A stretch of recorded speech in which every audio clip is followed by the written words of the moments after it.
All right. All right. We're live. Sorry, I just spilled something. I have no one in here yet, but if you're watching this pre recorded, I hope you're having a good day. We're going to talk about a few things. I'm flying solo tonight, so hopefully I can get the chat fired up a little bit to discuss some of these things. I wanted to go into the start of the Robinson case.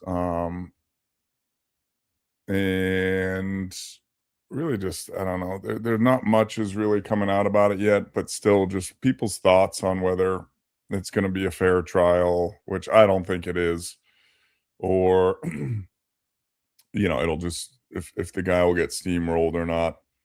And then we'll go into some more UFO stuff. Some of it we've like kind of talked about, but these are more clips of you know more professional people um speaking on those.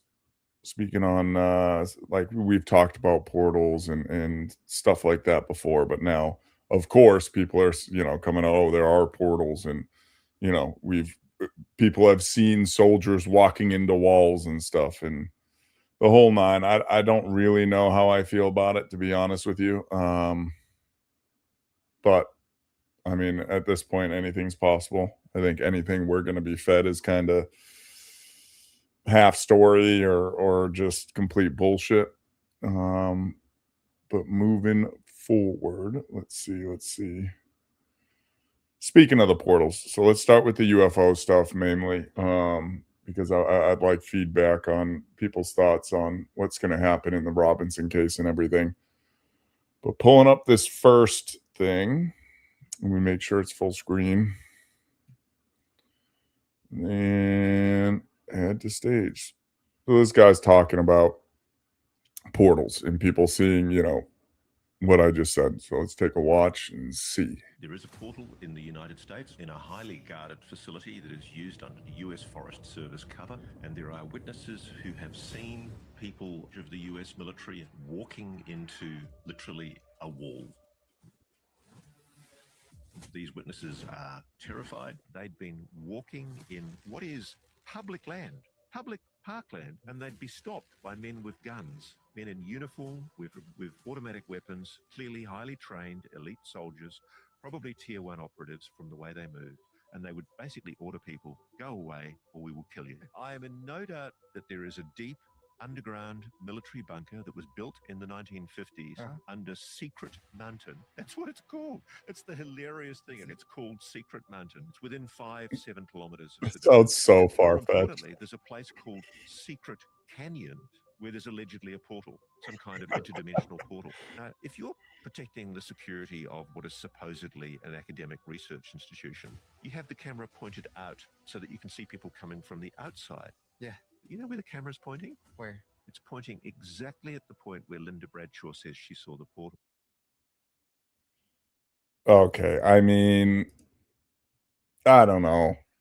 I mean, it goes into like Skinwalker Ranch and what was it, the CIA or FBI sent people out there to observe. And one of the things they speak about is a portal, which isn't there, but a portal opening and something like stepping through it. But like they could see through the other side, like terrain or like a sky behind the other side. So do I really like he's going off one lady, one eyewitness account, the camera, yeah. Could it have been a coincidence? I don't know, but I mean, I could imagine walking and just seeing a portal and a bunch of dudes come out or go in and if we do have access to this tech, if it is real, then I wouldn't doubt it at all that we're using it, right? And I've said it time and time again. We've discussed this before to where, you know, um, they can't let certain things out. And the big reason for that is, well, the government's had access to it. Certain companies have had access to it. Other people haven't. And then you get into even on the scale of lawsuits, but even the people saying, well, you can do this, you have the ability to do this, and we still can't cure cancer.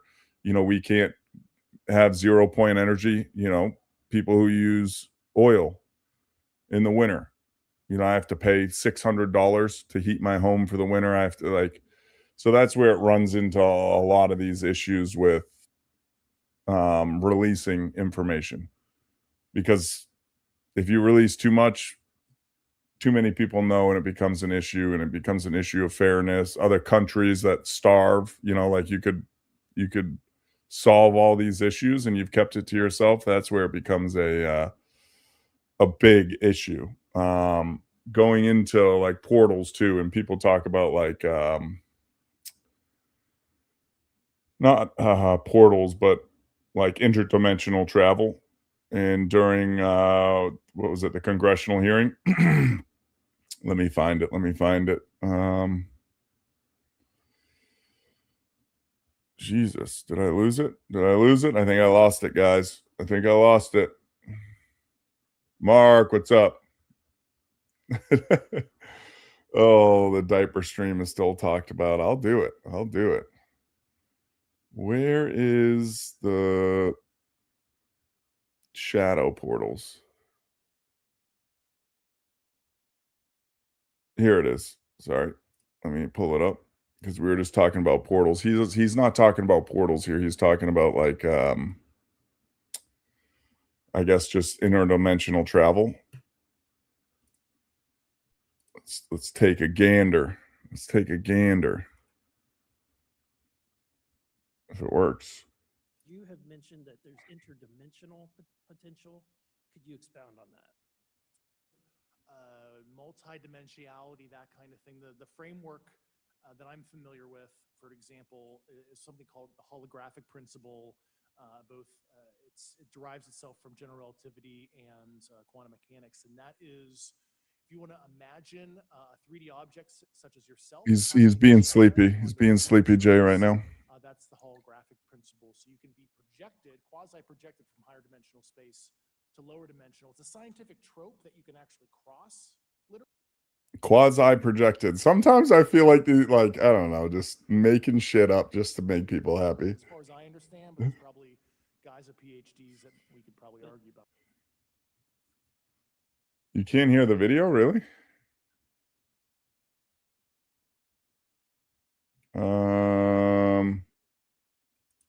Let me double check. Share screen.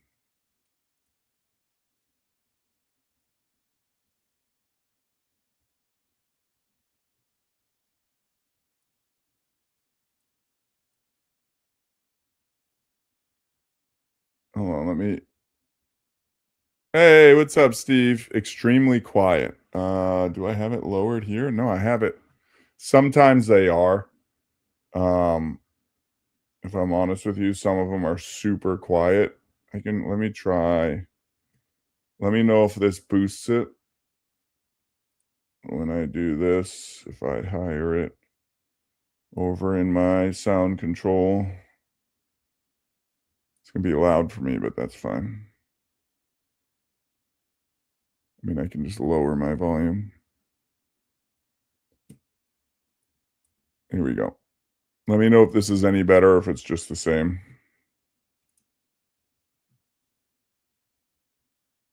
Yeah. Some of the videos on X are super quiet. Here, let's.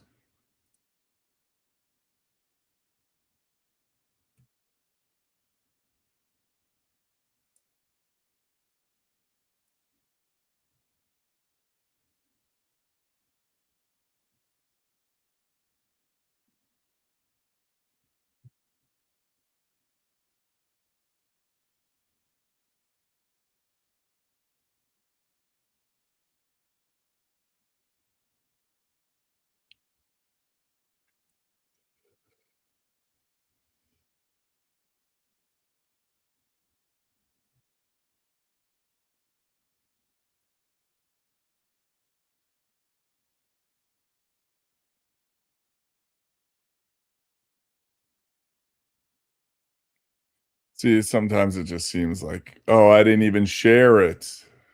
Jesus. Did you guys hear it though? I mean, you don't really need to see the guy, but could you hear it? Whoever's in here, if anyone's still in here.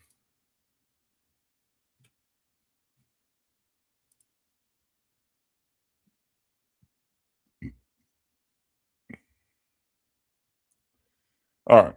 Anyways, so going further, again, we're staying on the UFO topic, and we've talked about it, bringing pastors in, and the whole thing about talking to the religious leaders and stuff about UFOs or before the files came out. Um, Now Lou Elizondo is saying that he's supposed to be meeting with people in the Vatican. So whether that's him receiving information, him giving information, if it's the whole thing we've gone into before of, preparing like your flock, preparing or like discussing how we approach certain things that are gonna come out. Um, who knows? It's interesting. I mean, I think they would need to involve them because so many people still will follow them before news, before government, before anything. So let's listen to him talk about getting invited. I think he was invited to the Vatican. Dimensional, Why does it do this? I personally think that the involvement in the Vatican in this is very important. Do you have any comment on this? You're absolutely correct. Vitally important. In fact, I will be traveling to Italy in a couple months in Lucca, and we have been asked to have a conversation with some This video is representatives better. in the Yeah. Vatican. Every time I go to Italy, I have the honor and privilege to speak with officials in the Vatican, and I think you're absolutely correct. I think the conversation now um, growing much bigger, and it's not just the Vatican. It's the Church of England. It's also here in the United States.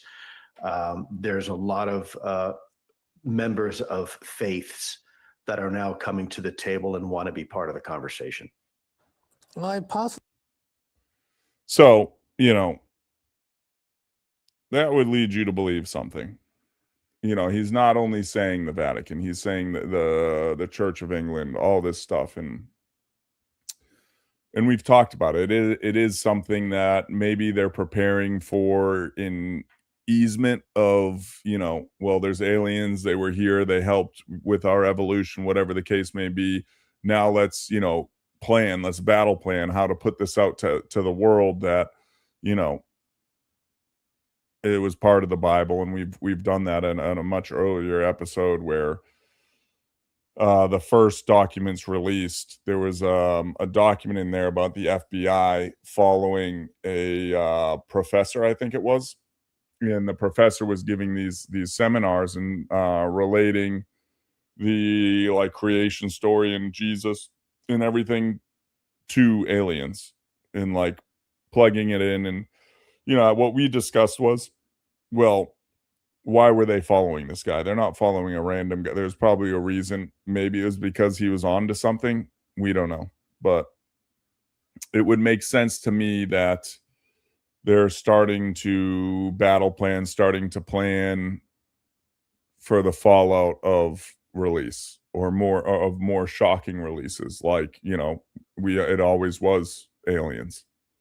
The pyramids, everything was aliens. Then it would make sense that they're doing this type of thing. Let me find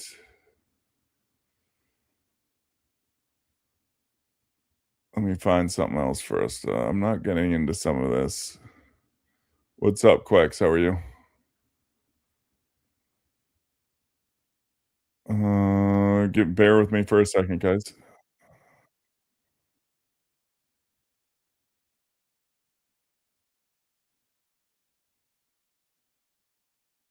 It's still that hot? What's up, Schmidt?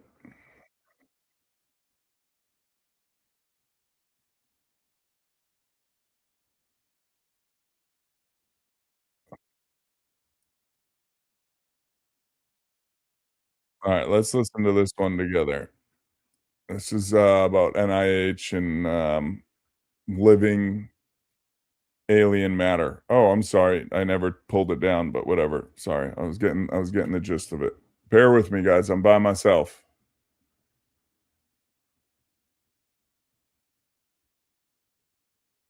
Yeah.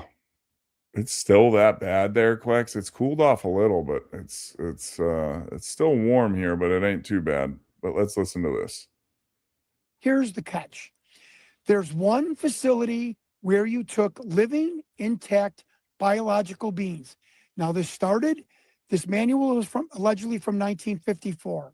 The facility was OPNAC BBS-01.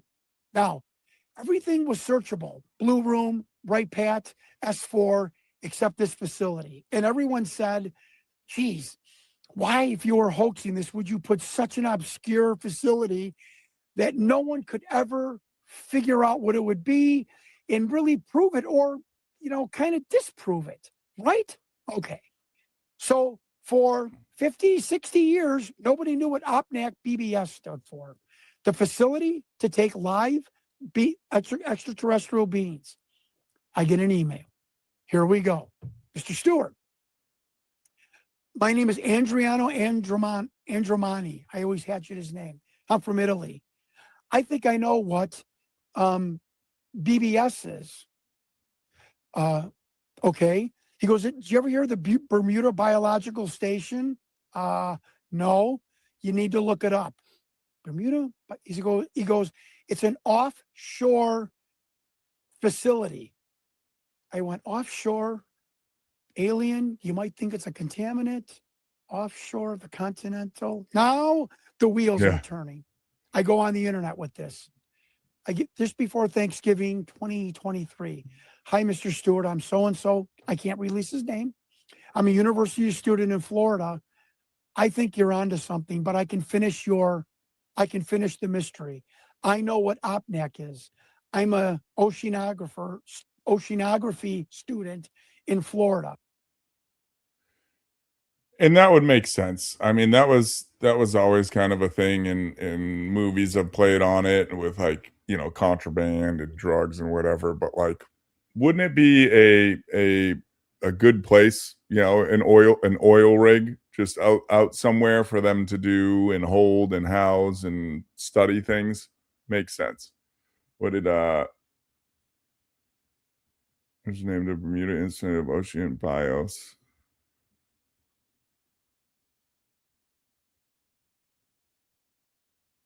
$37 in your house, you're fucking crazy.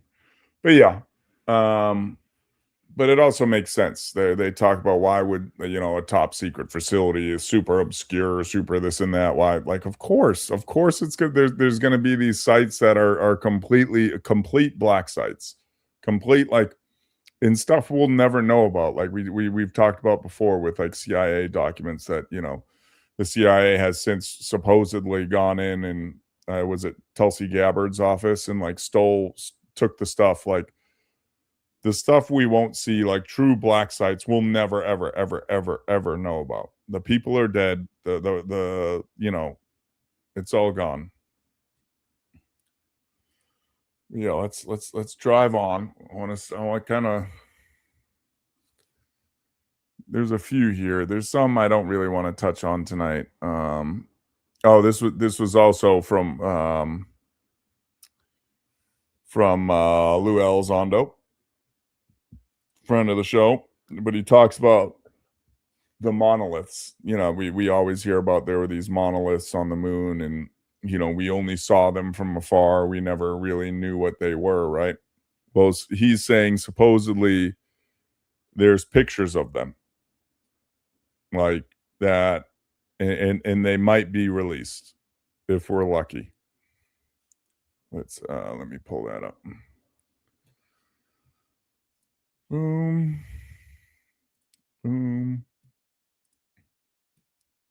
Let's take a gander. Let's take a listen.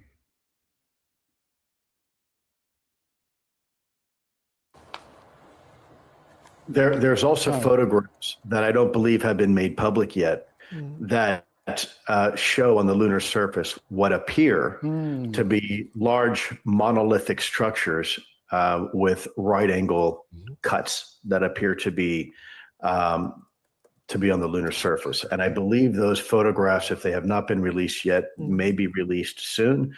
But they are certainly very intriguing looking at these objects from space. So if they have photographs with writing, that's one of those things in my mind why it has to be careful, because that changes everything. You know what I mean? Like, it kind of, okay, well, if there's this, if it's on the moon, like creation story, stuff like that, which we've gone into, could really play into everything that's gone on with aliens. It was just our interpretation of aliens and all this whole nine. And again, we're not going to get into the religion side of it, but we played, I don't know if you were here yet, Quex, but Lou Elizondo, the same guy, was talking. Now they're talking about going to the Vatican and doing meetings in the Church of England and all these things. So like, it's beyond pastors and stuff. Like, now they're going to the big. So in my eyes, is that some kind of like battle planning, or is that some kind of like, all right, well, we can't hold back certain things anymore? Because Brazil supposedly released stuff. I don't think we covered that, but the government did. Someone came out and released something. They're like, all right, whatever, here, and pushed out some information that was kind of out there. So I think maybe now they're starting to learn that we can't keep this quiet, and we're going to have trouble throttling it. I think it's, yeah, I agree with that. It's kind of like, well, this stuff's going to start to come out faster and faster and faster now. Like, people, it's kind of the we were right thing to the conspiracy side of people that were into aliens and stuff. Like, we were right. And so many people were open to the idea, but never like fully believed. You know what I mean? Like, okay, like, I could see there's aliens. I could understand that, but there's no proof of it. And now if they open the floodgates through, soft disclosure and everything else, movies, we've been saturated with it for 20 years, over 20 years now, 30 years going, so many more people are going to be like, oh, okay, yeah, all right, they're real. But then what are they going to do? Even the, not devout religious people, the people that are, church on Easter, Christmas, they're going to go look and say, oh, well, priest, or, oh, the Vatican, what's your answer to this?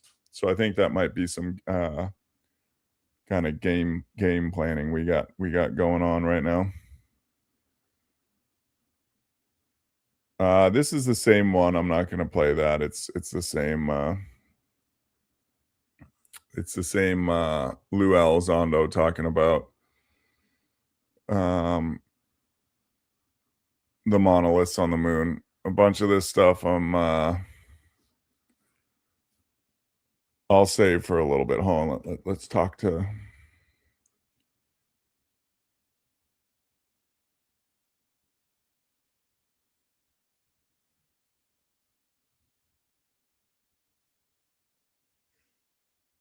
In which I like, through, I guess, media, through movies, and through my own kind of understanding of the world. I'm not super religious. I'm not closed off to it. But like the Prometheus, in the movie Prometheus, like dropping the genetic material into the water. I kind of always felt that way a little bit. And maybe, that's how it does tie in. The Bible is an interpretation of these beings, and they are like gods. You know what I mean? They are so advanced. They've it kind of goes into the thing of like the Freemasons and stuff, like about transcending and stuff. Like, maybe they've left the physical world because they no longer in need of it, and they're just a guiding spirit, so to speak. Who knows? But yeah, I want to stay on the UFO stuff for a minute. Let's see. Let's see what else we got. Got a whole list here. I mean, that's a lot of it. I haven't checked the site. I don't know if they released anything new Friday. This is just a bunch of stuff from an interview Lou Elizondo did, and more digging into the congressional hearing about,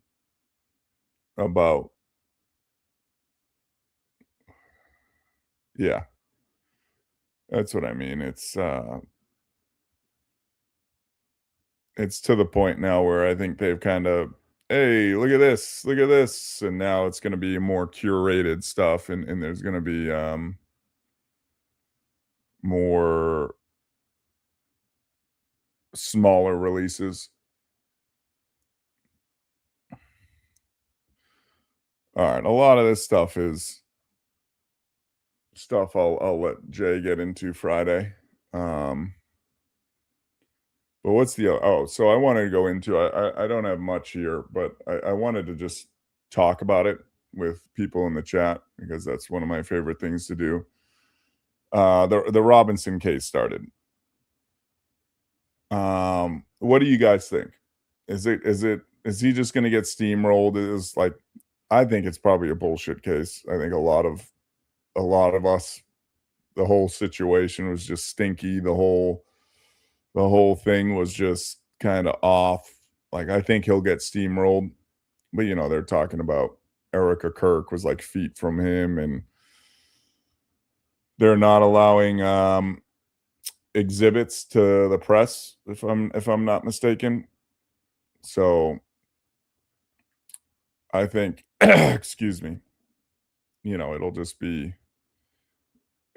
a steamroll situation, and it'll be bullshit. And I mean, here's another thing. I'll play this. It's Ben Shapiro, who I think is losing the narrative and kind of wishy-washy. And then, of course, Candace Owens. I don't always like her. I think she has the right idea, but I think she's just too much sometimes. But she, of course, highlights something from a Ben Shapiro show. And if you've gone into that whole thing, like, no one's, or in that circle, I'm not really part of that circle too much, but I do read about it and talk about it, that Ben Shapiro is kind of possibly a sketchball himself. But she's highlighting a thing where he said basically I'll let him say it. Why am I going to say exactly what he said? Let's see.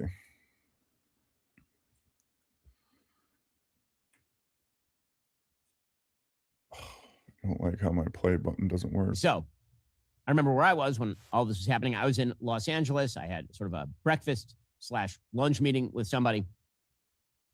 And I got the news that Charlie had been shot, and my security was on the phone with Charlie's security because nobody knew what the hell was going on. Well, Charlie was still in the back of the car, and we were sort of getting updates along the way. At 2:40 p.m. To me, that's really weird. To me, like, and I think that's what she's trying to highlight there, is why is his security busy talking to your security on the phone when they should be doing their job in many other things? But they think to go, oh, let me get in touch with Ben Shapiro's security so we can tell Ben exactly what's happening when it's happening. Yeah, he got shot in the neck. He's bleeding out. He's dying. Like, whoa. That's really weird to me. And I don't know. I wanted to dig deeper into it, but I will wait for Friday to do a lot of this. It's tough to talk to myself. I mean, you guys are good. You guys always are here talking to me. I just kind of wanted to get, and I know not everyone really wants to follow it or really gives a shit at this point. Let's be honest. Like me, I feel like it's just going to be a guilty verdict, and we'll be told to forget about it in a few weeks' time. It'll just be another one of the bullshit. There'll be another one of these things where it's just, yep, here it is, shiny object. Look, now it's gone. Abracadabra, gone. forget about on to the next. Did you see the fucking soccer match? Stuff like that. And so what do you guys think though? We got 11 people in here. I know people come and go because it's on the shorts format, but feel free. Well, like a big thing what we like to do here and what we like to do in chat is discuss these things. And if you're against it, for it, if you have opposing views, that's fine. We don't let people get out of hand in chat. It's we really would like this to be more of a discussion board, and bouncing ideas off each other.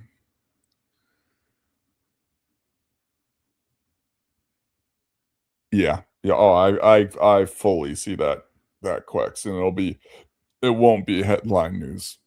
But I think that's also because it's another one of those things for me where it's like, hang it in your face and what the fuck you're gonna do about it. Like it's so obvious what they're doing. It won't be, oh, Tyler Robinson found guilty. That's it. That'll all be covered. In a week-long case, Tyler Robinson found guilty. Now let's watch the finals of the FIFA World Cup.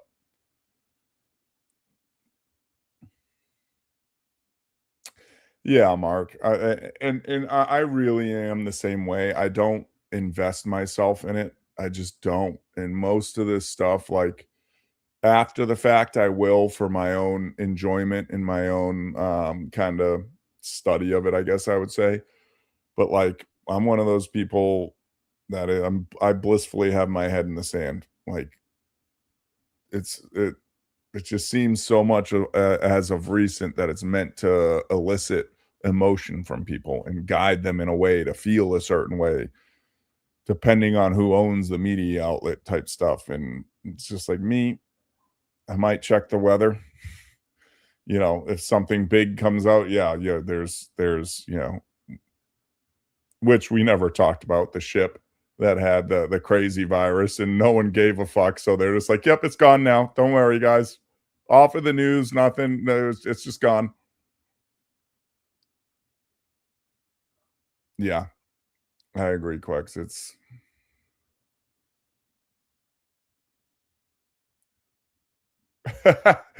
oh, can you send it to me? I sent that, but that was funny. Actually, that's an Instagram. Never mind. Instagram's weird when you try to, but yeah, it's just too much of it hasn't added up. And it's just been really weird. And there's supposedly videos of, you know, I want to see if it's in here, of one of the people that repaved it, and they were like, it was oddly rushed for no reason.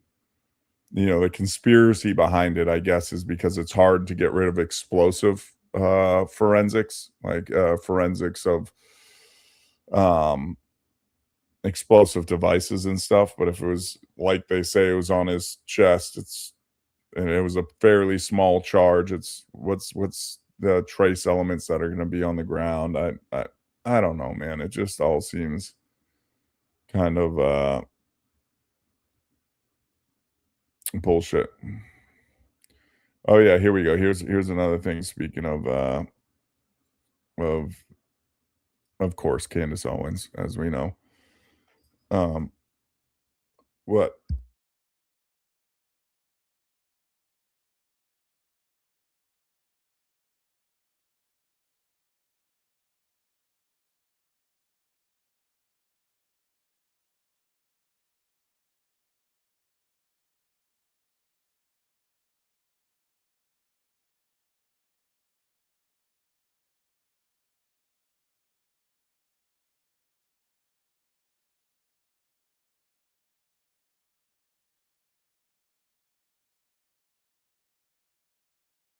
Sorry about that, guys.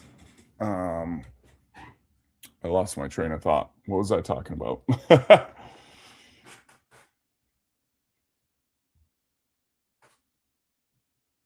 I forget what I was talking about. I got so distracted. I had to take my kid's headset out of hiding. But yeah, I don't know. Oh yeah, we were going. Of course, Candace Owens is the one going at it, and I fully don't know how I feel about her. I always get like, and maybe it's just passion, and maybe it's this, oh, the sleepy K's asleep. Where were you today? That's the question. Huh? Huh? You weren't being my mod, that's for sure. But yeah, let's watch this.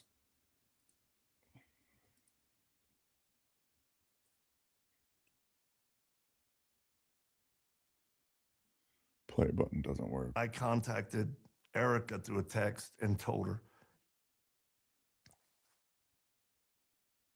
I just told her, nobody's gonna kill you. You're safe. You and the kids. No one's coming after you. They just wanted Charlie. And I was just trying to read. I contacted Erica through a text and That was it. Okay. That's was kind of taken out of context. I didn't like that. But I don't know, man. It's so very not going into this. Not going into this. What do you guys think? I just think it's kind of going to be a pushover. It's going to be, yeah, yeah, and it makes sense from a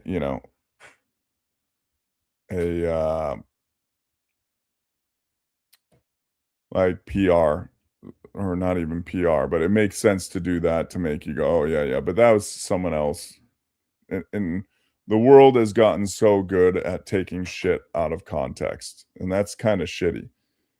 Like it could take anything out of context. Anyone says ever, but they literally have people that's their job. Oh, we don't like anyone. We don't like Charlie Kirk. Let's take 2 words he said, which they used to do, or like a sentence he said, and post it and make it seem like he's a hateful person. Any number of these things they've done forever. And they've gotten so good at it. And people are so narrow-minded and such sheep that they just, oh, I'm watching this on news, and they say he said that on Fox, whatever, and they said, oh, well, they showed the clip, he said it, no, and they'll argue about it, and you're like, hey, here's the whole interview, or here's the whole interaction between what was going on, and then they might back down a little, but they're still like, oh no, he's just a bad person, he's just a bad, because all you're ever fed, all you ever consume is out of context shit, saying all this bullshit. And I don't know, I feel like media is just an arm of the government at this point, or governments, so to speak. Like, what's his name speaks of it. This is actually a pretty good one. We're bouncing around tonight. Okay, what the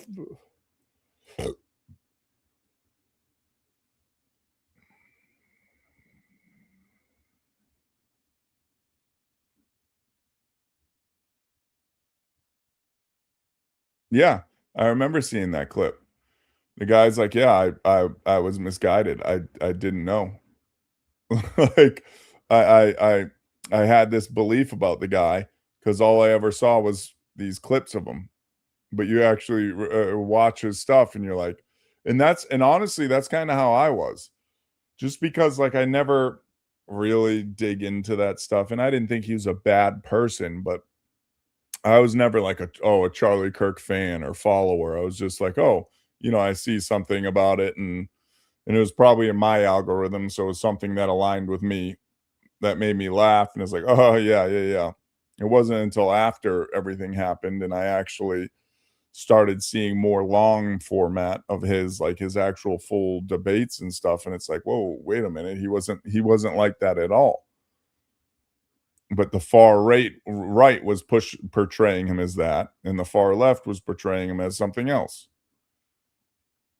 It's just crazy, man. Like the whole thing is just, it's hard not to kind of sit back and look at this stuff if you have any kind of pattern recognition, and be like, it's clear as day that they just use the news. And I don't even like to say they, but it's kind of clear as day that it's used to separate people. It's used to, this, like, this horrible thing, this horrible thing, like,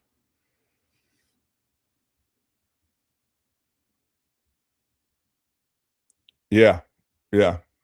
That's what I mean. Like, I never saw him as like, I just thought he was kind of like in your face, couldn't tell him otherwise type thing. I never knew until I actually watched it, like, oh, okay, like, he's not one to just shut down your belief, but he's gonna do, like, some of the stuff we've watched together, like, God Logic sometimes does it, where he's like, "Okay, yeah, it does say that, but here's the thing, if you put it in a broader sense and you look at the greater of the text, it doesn't really mean that. So that's your interpretation of what it says, but that's not what the rest of the book is actually saying," type stuff. But this is talking about Theo Von, and I like Theo Von. I think he's funny, and I think he's more thoughtful. It's another one of the thing, people that don't ever watch his stuff only see him as being a goofball and a funny and kind of an idiot. But I think he's a very thoughtful guy. And but he talks about now they because of the people he has on now, because he's gotten big enough, that they like search his studio after certain people come on. Here, let's let it play. And Dude, we've had people on and then had their room searched afterwards to make sure that they didn't leave like a listening device or something like that. Oh yeah, you're getting that level of guests who are living in, like, it's so crazy how, like, the more powerful you get, the more you live in a surveillance state. Like, you know what I mean? Like the Trump, he's the most surveilled person on the planet, right? Like, he lives in the most high security place of all time. He must got, like, and it's not just like Secret Service monitoring him. Right. It's people that he thinks are his friends that I bet he doesn't even know that. I bet he doesn't even care. I bet he does. You think he does? You got to feel that. You've got remote viewers from like various countries, trained psychic spies. You've got ghosts. You've got, a variety Eavesdropping ghosts. Eavesdropping ghosts, malevolent entities, time travelers. You've got witches actively cursing you at every hour of the fucking day. Think of the way. That's why any president, look at them. Look what happens to them. They melt down. They're crushed by just the sheer weight of occult energy being leveled at them by all variety of sorcerers, necromancers, garden variety witches, like hardcore mountain wizards. You just don't even know what's coming. Soothsayers, REI counter employees. Yes, evil eye in you. Yeah. Just like you've got the evil eye on you at all time. And so you just get all fucked up and you like, look at Trump. He's got those splotches now. He's like falling asleep. Obama, look at Obama. He looked like a ring wraith when he came he was out. white by the time he got out. but it kind of makes sense. I mean, who's to say? Some of that they were being funny and taking it beyond, because that's Theo Von. But yeah, I mean, and that goes into the whole thing of people getting bought out and stuff.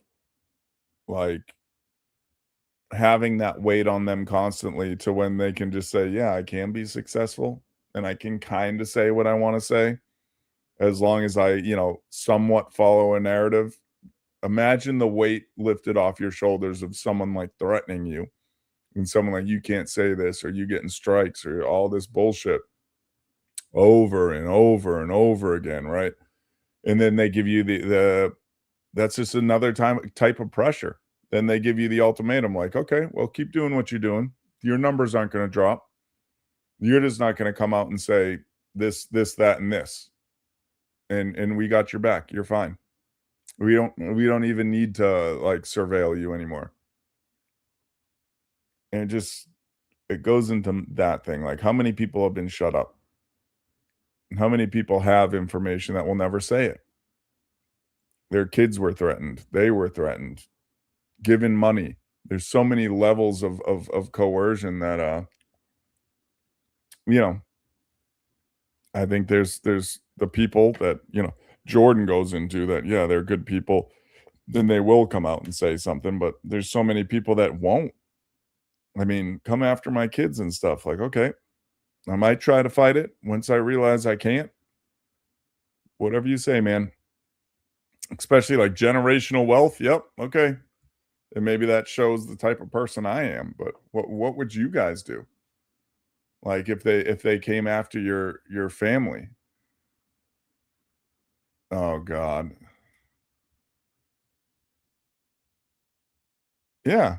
I just don't like in this Jay guy likes to always say, no, I'd say so. No, he wouldn't. No, he wouldn't. He's one of them. He is a handler. He would come out and he's the one spying on us. He made this whole podcast just to find people to rat him out.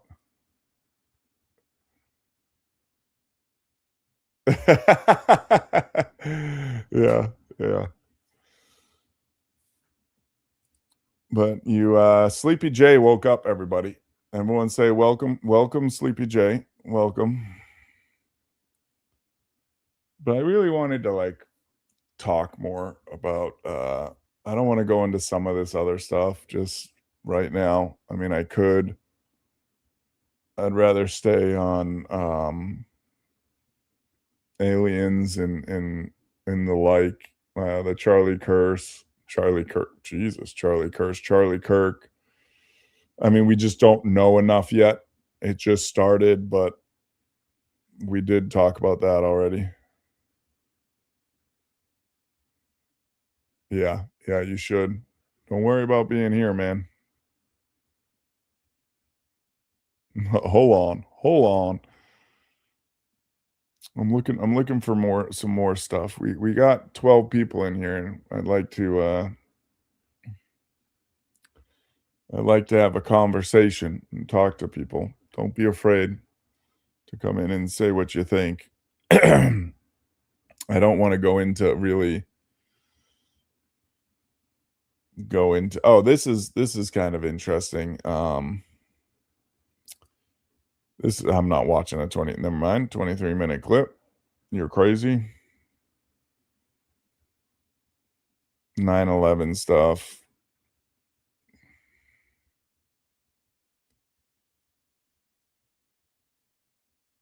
Oh yeah, how's that been? Are they still not showing the exhibits?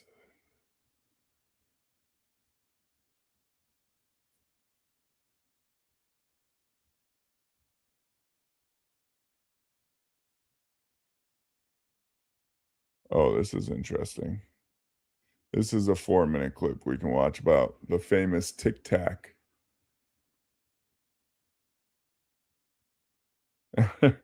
No, I just don't want to dive into that. I haven't really been talking about it. I wanted feedback and to talk about things, but we got a 4-minute clip about the old Tic Tac UAP in the UAP circle. That's been one that's going around for years. That was like one of the early ones they had like footage of. Of course. Oh, the defense doesn't want it shown. Yeah, bullshit. The government doesn't want it shown. Well, let's go into this. Let's take a gander at this.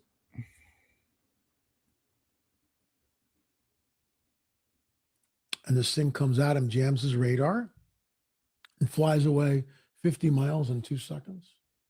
How is that possible? The G-forces would kill you. But what we're seeing, if I can use my little vial from piece of metal from the Roswell debris field, so the craft is going like this. It's bending space and time. It's a gravity wave. Bob Lazar talked about this. So it's a gravity wave pulling the craft. They also talked about that could possibly be how the B-2 stealth bomber, B-2 stealth bomber flies. That the engines just create a negative and positive ion, and it basically sucks itself through space and time. So space-time as we know it and gravity doesn't exist. And that's why the craft glows. That's the byproduct of the gravity wave. That's conjecture on my part, but that's what I think. So essentially, would the craft we have to like sort of understand it through the lens of physics because we don't Right. know anything else. But it essentially is falling, but time is It, being exactly. manipulated It's around. the gravity wave. So the craft, there's no propulsion. Yeah. It's bending space, time, and gravity. So the craft is always falling and never, it's Yeah. amazing. Yeah. And it can do right angle turns and there's no G forces. So that's 2017. And I'm going, oh my gosh, that's disclosure, which was absolutely incredible when you think about it. And in our very first film on UFOs, we interviewed Paul McGuire in 2016. And I asked him point blank, Paul, you think we're going to have disclosure soon? This is on the record. It's on film. Paul goes, yeah, it's going to be soon. If it's not this year, it'll definitely be by the end of 2017. He says that. How does he know?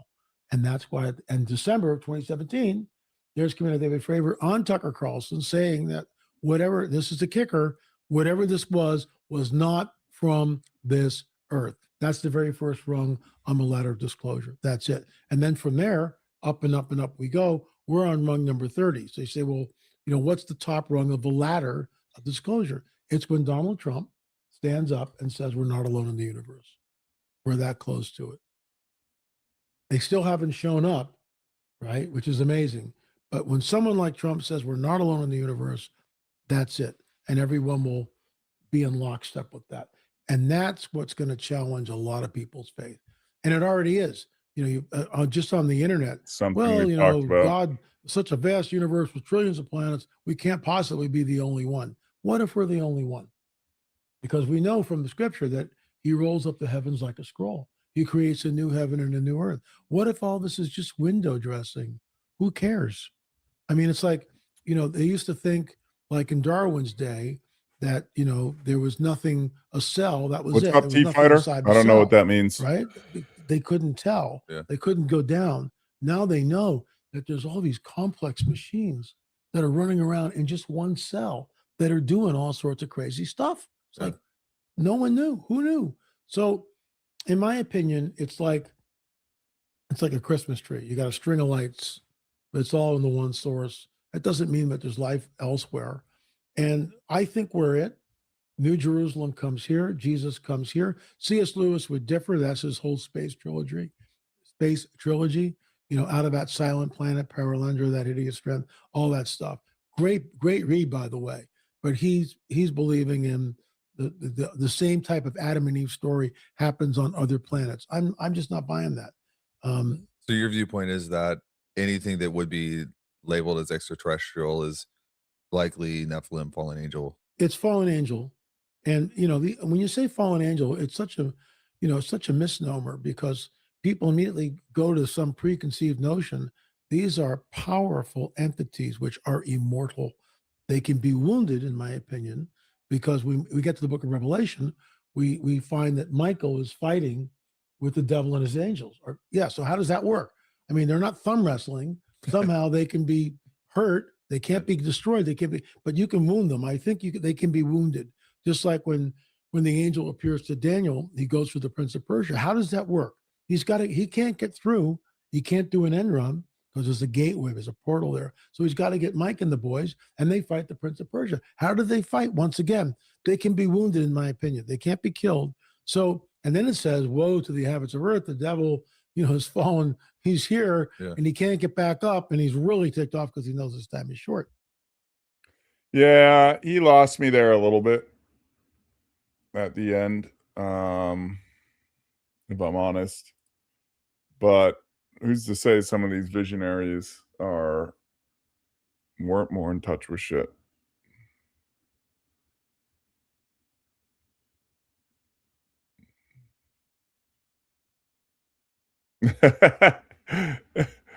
Well, immortal could mean, their body could be killed, but their mind, their spirit, so to speak, can go on, reincarnation, the whole thing. Yeah, like their body can be killed, but nothing else.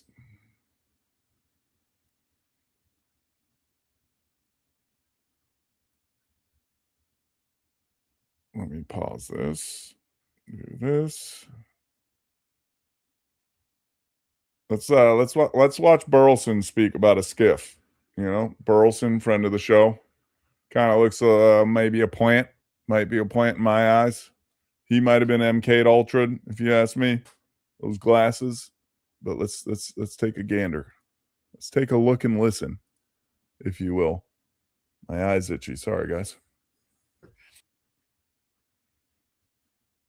I consistently have seen that. To me, that's unshakable is these plasmoids, these glowing balls of plasma. I don't know if it is plasma, but they look like what plasma would look like, and it's moving intelligently. They seem to be, you know, maybe half the size of a sedan or something like that, but they're not flying by conventional means, and so one can't really just. I have no idea what they are, and neither does our intelligence community. So when you say they're moving intelligently, why do you say that? I'm sick of this English guy, by the they're way. not moving in a way that seemed natural, right? So they're moving in sometimes right angles. They're moving, they're just. I'm sorry, but like me, can you back up? Can we maybe get like another 2-3 feet of distance here? Standing still to an incredible speed.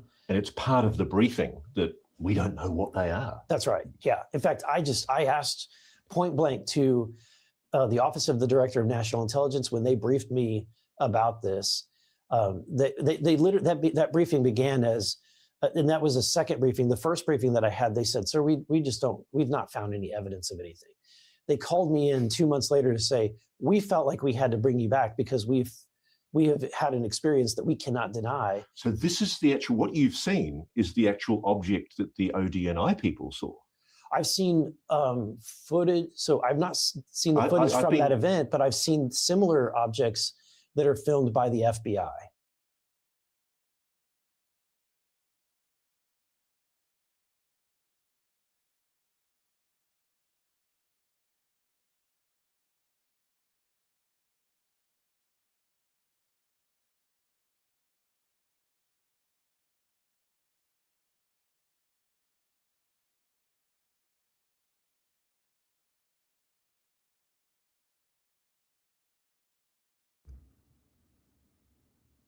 I saw a cryptid one, but we're not doing cryptids right now. Okay, this gets into that. I mean, do we want to go into Israel stuff? Is that what we're going to dive into right now? Because we got some stuff.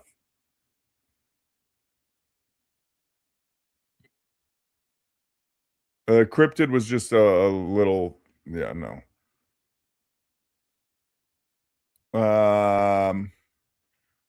Well, we can start. Let's kick it off with this. This is Trump talking about Turkey, kind of keeping their mouth shut when we were involved, and I mean we still are, but you know, he has the weight of many witches in mountain warlocks, whatever you call mountain wizards on his shoulders now. So he's a different man. They're just up to their regular shenanigans. Oh, I need to unmute it. Yeah, let's go. Play button doesn't work. He's not a huge fan of Bibi, and he's not a huge fan of Israel, but he stayed out of that war. He could have gone into that war very easily, and he didn't. At my request, he stayed out of that war. He's been a very good ally. I mean, Marco could tell you he's not a huge fan of Bibi. Kind of a weak clip. I don't know who saved this one. It's kind of weak, but you know, but they did, and he did. It was he kind of took a back seat, and he could have. This one gets me. I don't know why this is. Oh, I know why. Whatever. Fuck it. We're gonna show it because it's true. The shit that's going on in Ukraine is kind of weird. I mean, we know they pretty much, especially men, are displaced population due to death. And after the war, there's going to be a whole lot of open ground, so to speak. And shit like this is starting. And they have footage of it, and many people have spoken about it. There's been like Facebook videos of women yelling at people in their drinking well, bathing in their drinking wells and stuff. Like, I don't like this guy that he has his shirt off and tattoos. Like, he kind of looks like a piece of shit, if you ask me, but I'm sorry. Let's play it anyways. Have you guys seen that video of all the Hasidic Jews pulling into Ukraine by the trains? Am I the only one that that is... So you're telling me President Zelensky, Jewish President Zelensky, had his little cronies going and dragging men out of their mothers' homes to send them to the front line to get completely pulverized by Russian drones. And now we have Hasidic Jews coming in and purchasing the land at a discounted price and moving their entire families to Ukraine. Guys, it's just another coincidence. You need to stop getting so up in arms about this. That's normal. That's normal. You see, if I was to go and do that to some Indians or some Somalians or some Haiti people, or let's say some Native Americans, what if I went and did that to them? Everyone would be okay with it, right? Right? There's no problem with that, right? I mean, but it is true to an extent. I just don't like his how he puts it out there, and it's kind of scary, man, because a lot of them especially a lot of them, a lot of them aren't going. I mean, immigrants, not just talking about Jewish people, aren't being told they have to go. And the whole African thing, that's a very Russian thing, and a lot of people don't know that. Like, Russia is so involved in Africa that there's a lot of Africans that Russia is their US, if that makes sense. Right? Like, Russia is a land of opportunity to them because they're so heavily involved. And there's plenty of African Russian soldiers that have been in the Ukraine war. It's very not out there, but look into it and you will find that the same thing. They go in there and say, hey, you can become hey, what's up, Mateus? You can become a citizen. You just kind of gotta do your service first. And then they put him out there on the front line, and he's acting like it's only Ukraine getting pulled apart. No, both sides are getting absolutely ravaged by some nerd like me sitting behind some VR goggles and just blowing them up. China is too. Oh yeah, China is too, and UAE is too. And a lot of people, the US is big on making the UAE seem, oh, they're good. They're playing ball. No, what they do in Africa is shady and not good. It's another one you really have to dig into. We could, but not right now. Oh, is it muted? Yeah, it's muted. Good. Let's go into some more stuff since we're here. That's talking about Proposition 219. I mean, we kind of already did that. I'm not going to go into that clip, Jordan. A comedian talking about tunnels under LA. That ain't me. Let's go into this. Stop playing. Jesus. It's talking about, I'm going to leave words out. Yeah, okay. We know this, but I guess it's interesting for everyone. Yeah. Now they can say we don't need the 4 billion because they're going to have a part of the 1.5 trillion dollar budget. Plain and simple. Yeah, I know, but it's just, to me, take it for what it's worth, but for me also this is just as good. This kind of goes, this clip is going into that one. It's going into Proposition 219. They tried to stonewall it. Supposedly it's not happening. And yeah.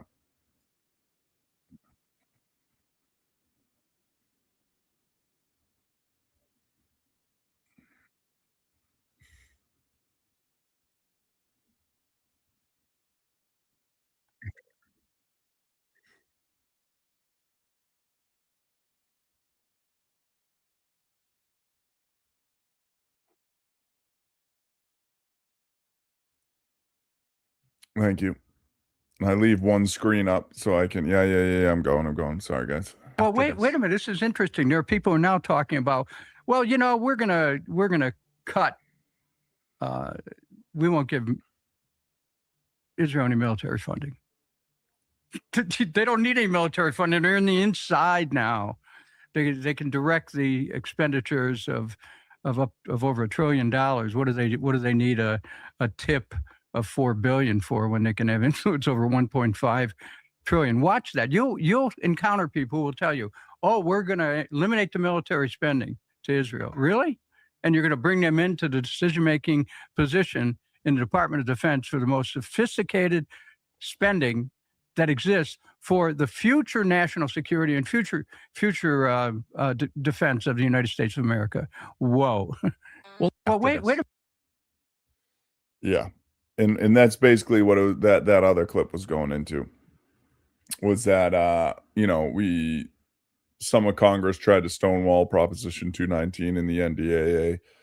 We talked about it previously. I'm not going to get fully into it, but basically what it is now putting our military and Israel's military in one envelope. Our research, our weapons, we both have access to it at all times, and we can both guide it at all times. So it's no longer just like it. And to me, that's crazy. That's crazy. That's like, that gets me. That's crazy, man. Like, since when has the U.S. ever done something like that?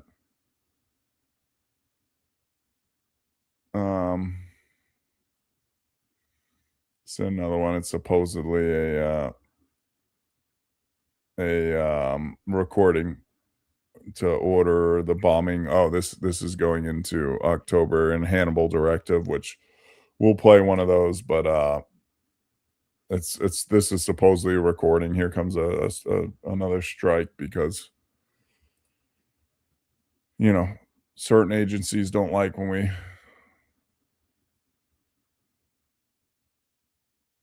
Oh, well, yeah. I mean, that's part of it, and that's part of the whole gray zone bullshit that no one ever looks into, is that, like, and that's, to me, that's scary.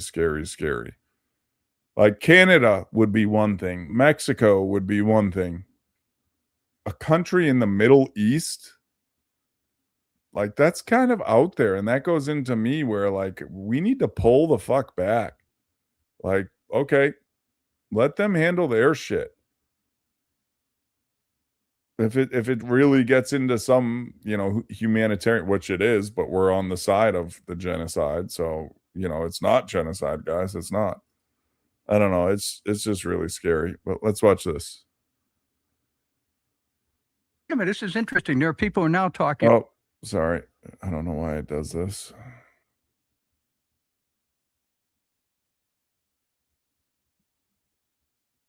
Yeah. Break it all apart along with the soldiers who got abducted. Those are the hostages. In other words, kill the hostages too. Okay, so let me read you the full context of what they said in that video. The clip, which aired in February on Israel's Channel 12, shows Israeli officials in Israel's police command center saying, right now, I would bomb the entire Gaza border with artillery, hit them with a blow so they'd have a real problem. To which another Israeli official replied, it looks like they're on it. One Israeli official asked, they're not even getting fighter helicopters in the air. You think they're on it? And another replied, no, on Gaza, break it all apart, along with the soldiers who got abducted. So they're totally okay with killing their own just to ensure that in their minds, the enemy doesn't have leverage over them. Remember how much they pretended to care so much about the hostages? break it all apart. Yeah. Yeah. I mean, um,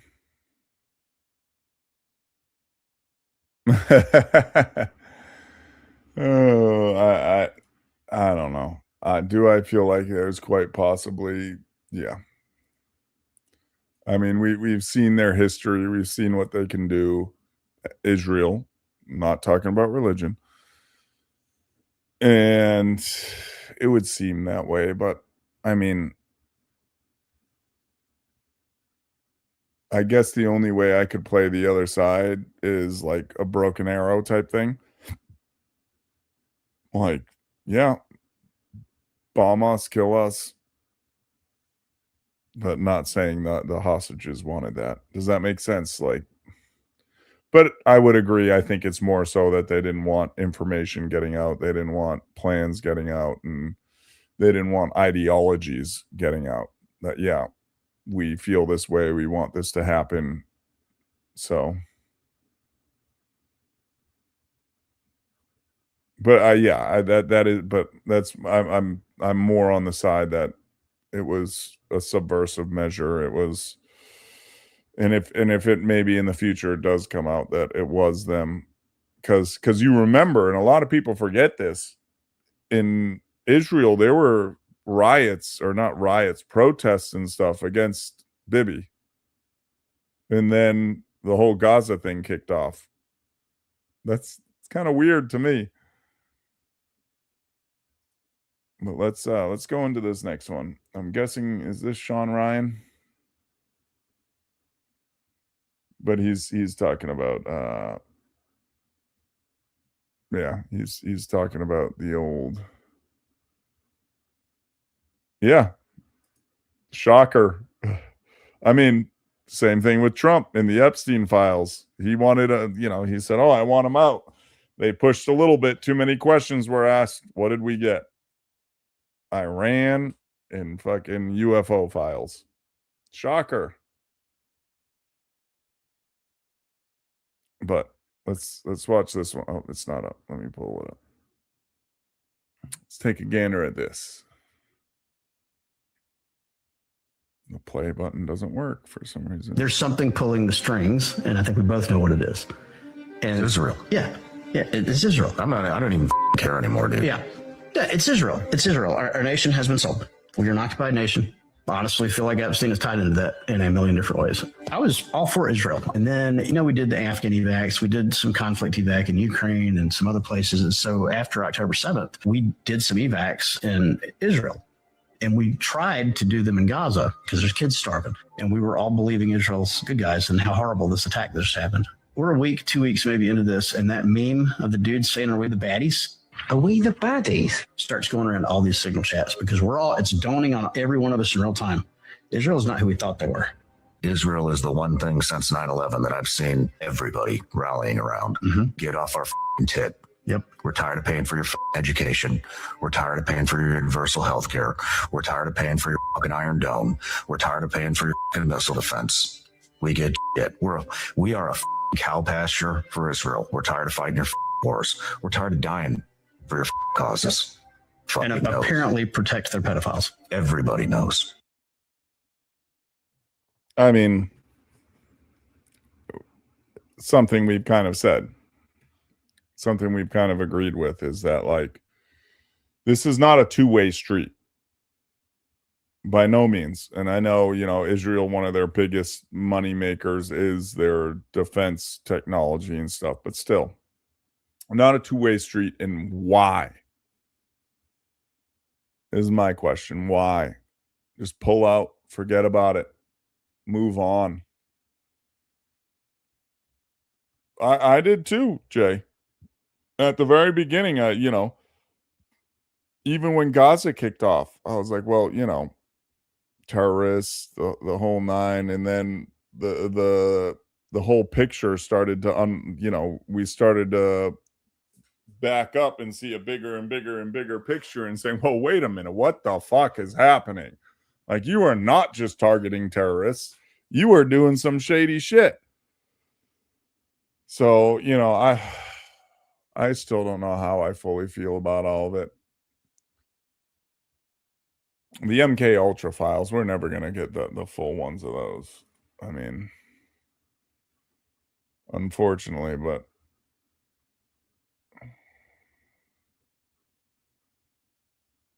okay, let's go into this guy. This guy's funny. This is what's his name?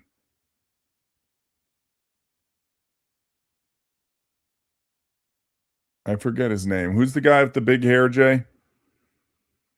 That's like funny and does like gets people pissed off.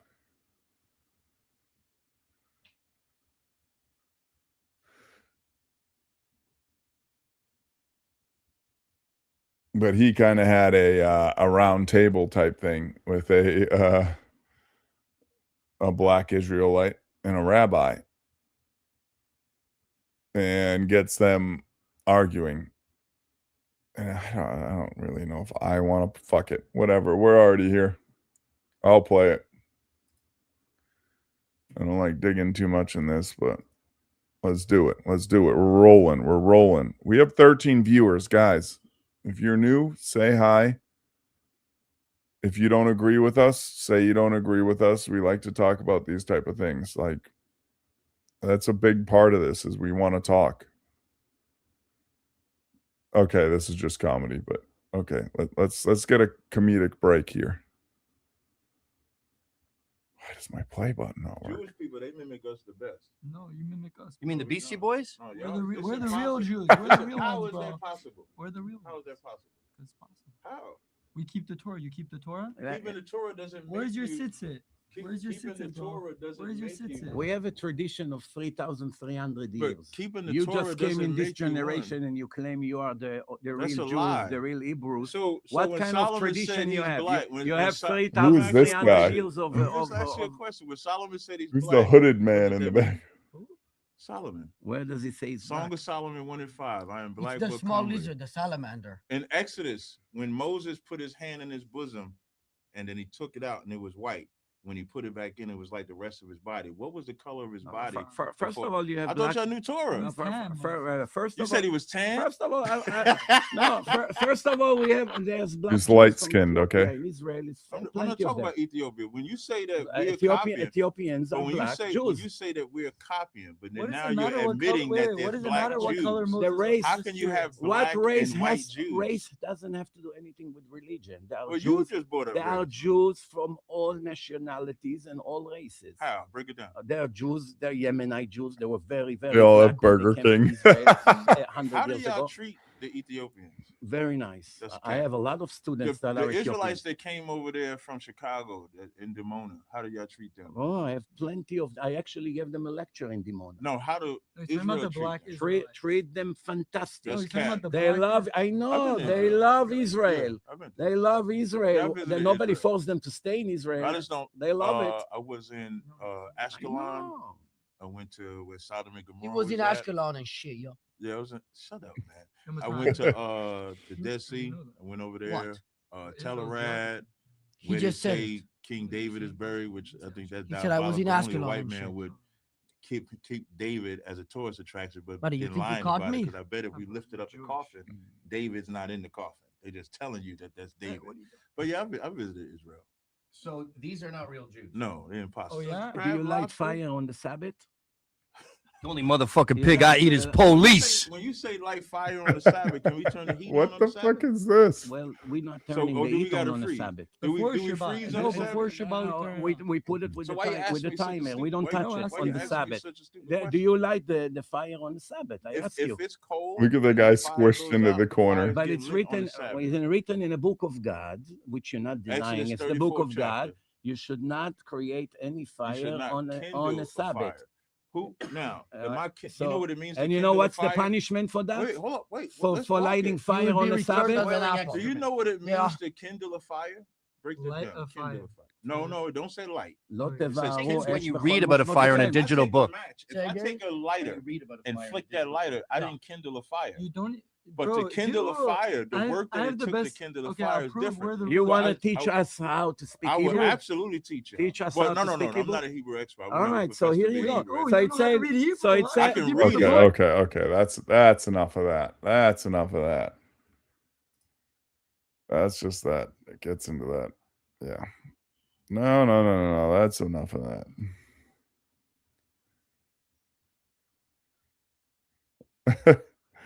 He just fucks with them, and it's funny.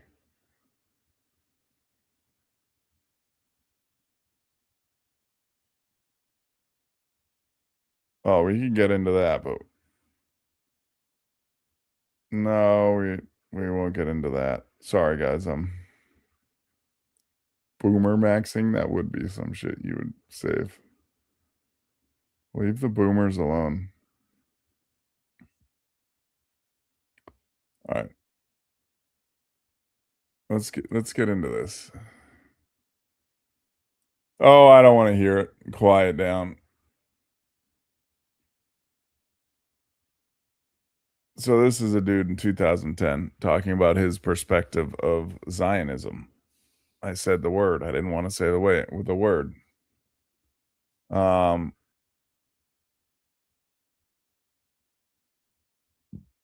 Okay. Let's just watch this. Let's roll with it.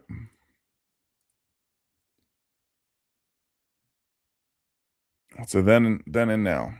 Why doesn't my play button work? Rothschild Zionism. Anti-Zionism is not anti-Semitism. Not that anti-Semitism means what we think it does. Zionism is not about Jewish people. It is a political system, a political philosophy. At its core, it is a secret society putting its agents in places of power. How many people know this? How many Jewish people around the world are protesting, have organizations created to protest against Zionism?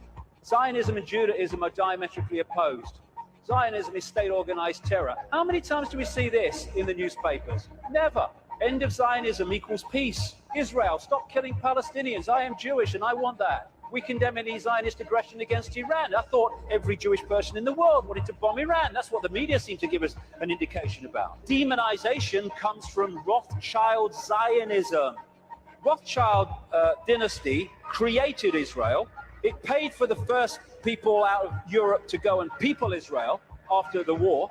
It paid for the building of the Knesset. It paid for the building of the Supreme Court building with all its Illuminati symbols all over it. And some of the people who've broken out of the family, and quote one of them in my book, have actually said Israel is not the homeland of Jewish people. It is the fiefdom of the Rothschild dynasty. And Rothschild Zionism has been used via Israel to devastate, slaughter, torture an entire nation of human beings while claiming to be against terrorism. This is the dictionary definition of genocide: the systematic and widespread extermination or attempted extermination of an entire national, racial, religious, or ethnic group. Never can what is happening in Palestine and Gaza have been described so accurately. More and more people killed through war, killed through bombing attacks, killed through shootings, killed through lack of food and adequate medical care. Gaza, the most crowded piece of land on earth, is little more, ironically, than a concentration camp. And the world looks on. This is 2000. We're in 2010 now. It's much smaller than that. What was I saying? The systematic and widespread extermination or attempted extermination of an entire national, racial, religious, or ethnic group.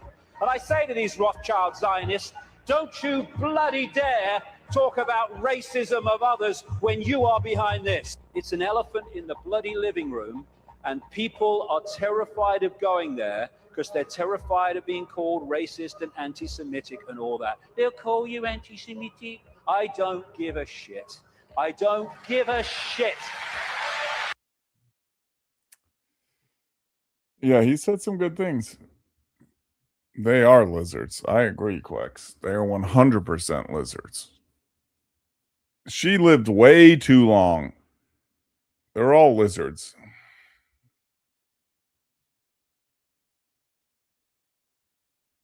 Oh, and I think Islam is going to continue to move into Africa. And it's not just going to be North Africa. I think, and yeah, you should go before we talk about this. I think I need to choose my words here. No, fuck it. I don't give a fuck. I think Islam targets third world countries because it works in third world countries. But beyond that, it goes away. I think it's too. I'll leave it there. I'm going to leave it there.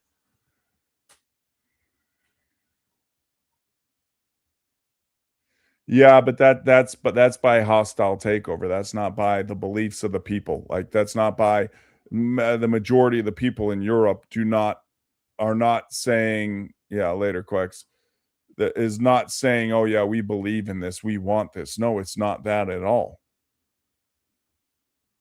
That it's a hostile takeover, and it's a protection of a hostile takeover.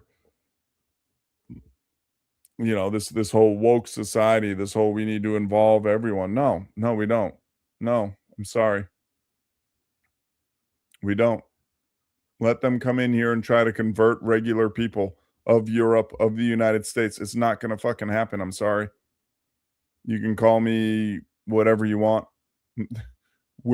I will never convert, nor will most, white Americans I know will never convert. They just do not see the world that way.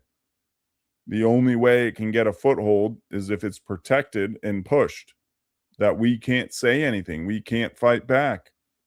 What happened in a lot of Europe. And now, through aggression and this other bullshit.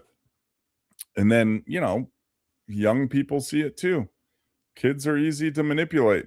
Young kids see this powerful group, or not even powerful, but that are bullying people, and I want that. I want people to be afraid of me. I want to be cool.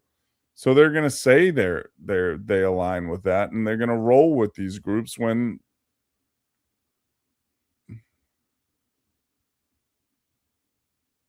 I agree, Matthias. It is. I am all for legal immigration, going through the process, coming here, and beyond legal immigration. Like, and I get we have white people, we have, Americans of all colors, shapes, and sizes abusing the system.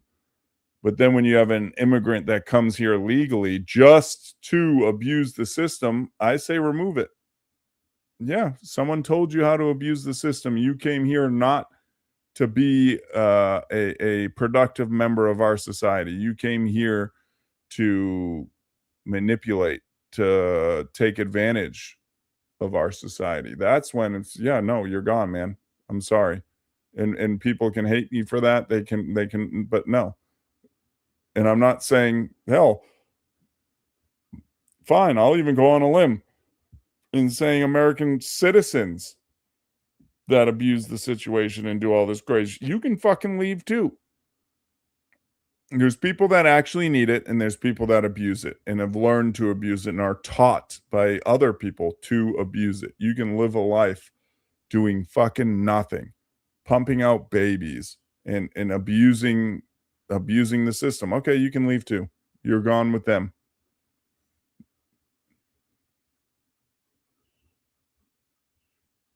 Yes, that is true. It goes into, why we push so much labor outside of the United States. Why, for the longest time, China was building everything, because these big companies, they realize per unit, I can make an extra 10 cents per unit. Like, let's talk about, cheap food or cheap electronics. I can make an extra 10 cents. I can make an extra $1 per unit if I send this out.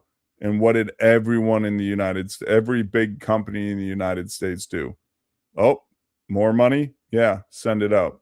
We don't care about our country. They didn't give a shit about our country. As long as the country benefits them, they don't give a shit about it. They don't give a shit about the people. They don't no. You could make $1 less. You could make, and you're still going to be a billionaire. You could make 10 cents less per per unit, but you could bring jobs to the United States, but instead you want to make that extra 10 cents per unit. Yeah, that's, to me, that's evil shit. Plain and simple. To me, that's where capitalism and all this stuff goes into not okay.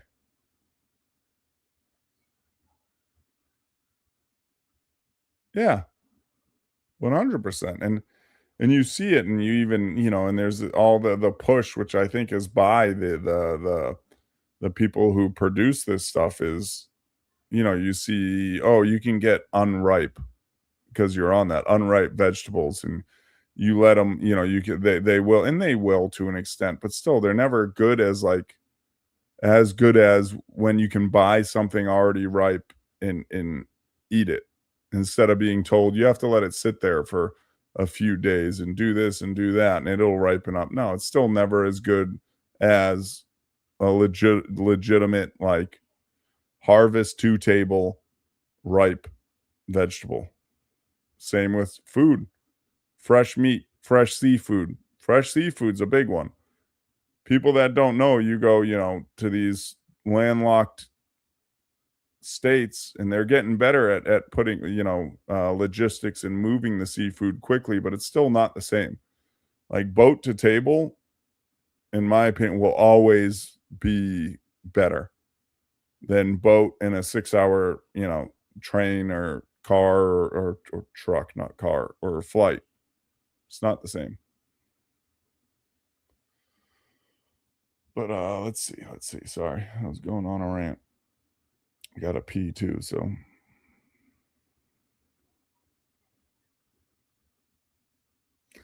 Let's watch this. This is about a 9. Someone stop. Jesus. This is about Roger Waters donating $100,000 to force a new 9/11 investigation. And this is what we're going to start to see, but I still feel like it'll be swept under the rug. Well, let's play it while I go pee.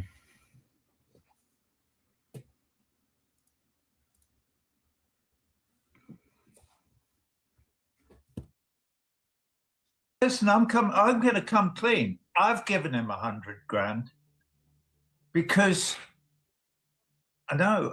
because we need to know what happened. We need this, not just for Jeff, who I never knew. I met Matt 3 days ago. We sat down and we talked for quite some time. And he's very, very, as you can see from listening to him talk, he's very together. He's very, very organized. They have a very, very, very good case. But he is asking a question on behalf of the whole human race, because these motherfuckers are going to kill us all if we don't demand what we were promised with the 51 Articles of the United Nations, on the 25th of June in San Francisco in 1945, where we said we could have a world where we won't have any more wars because we will have law and we will abide by it. We'll have the Geneva Conventions and so on. But unfortunately, the ruling class had their fingers crossed behind their back. They never believed a word of it from the start. I know I'm right. Ooh, that's a hot take, but I like it, Matthias. I like it. I'm gonna, oh, wrong one.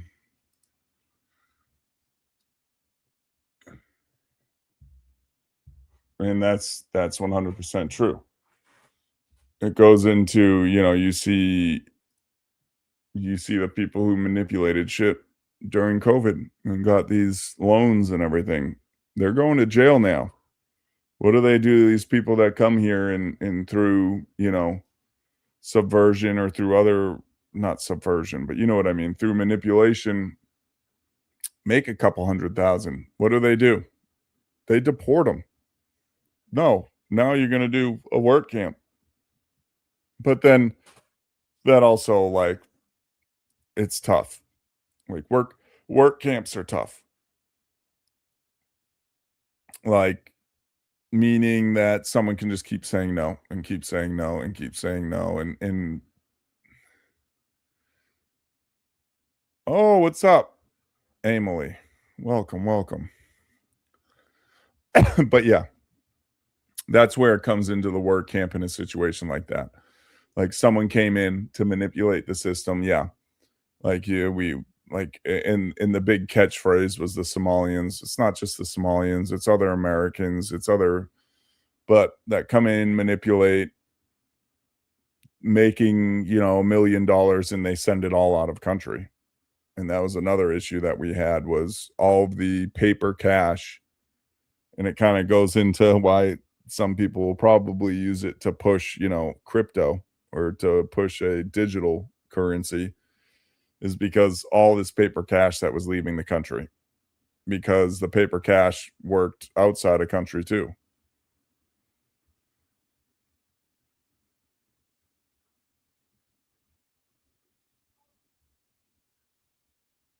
Yeah, I get that. And then there was another one that Trump just fired back about. He found out, is it in here, that Texas was still doing something with anchor babies and the whole nine. And I don't know. It's a touchy subject. It really is. It's tough, and there's so much to unwrap when you talk about it, right? Like nothing's that simple. Again, my simple thing is make it stricter. Make it you are monitored. You come here, even if you come here legally, yeah, you're going to be monitored for a few years. You're going to hold a job. You're going to be a member of the society. You're going to not be a drag on society, right? Like that's just part of it. That's just part of it when you sign those papers and say, "Yep, I want to become a citizen." Part of it is, "Hey, listen, man, you're getting brought into a new society, a new everything. If you, we need to make sure you're on board."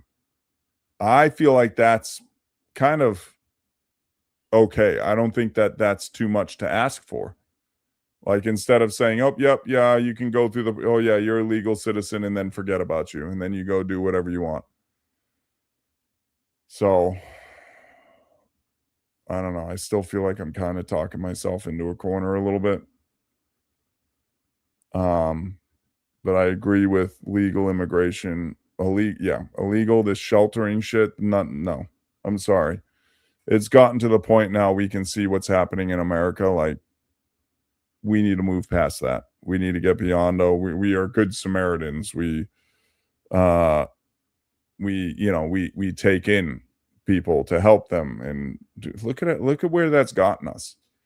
Look at the amount of money we spend a year. Like, we can't sustain that, especially nowadays.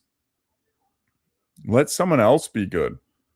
Let Russia, let China, let, you know what I mean? Like,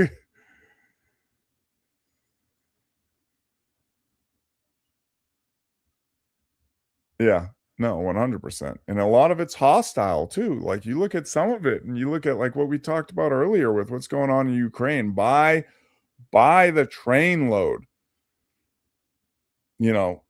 displacing Ukrainian men, sending them to die. And then imagine being a Ukrainian born man and fighting for your country and meaning it in your heart. And then you're getting wind that behind your back, your family, everyone else who has been displaced, your land that you have deeds to is being sold off for pennies on the dollar.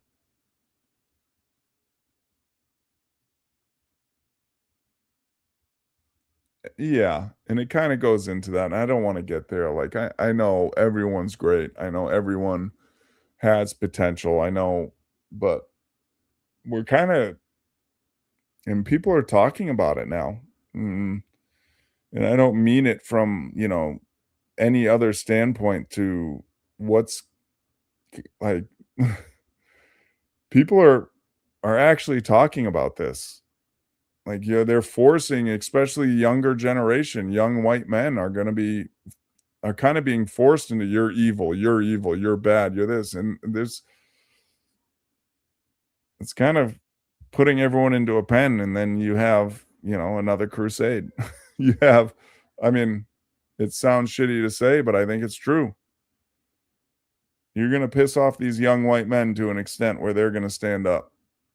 And we're going to see shit go down again. Not good shit. And I'm not for it. I'm not saying I'm for it.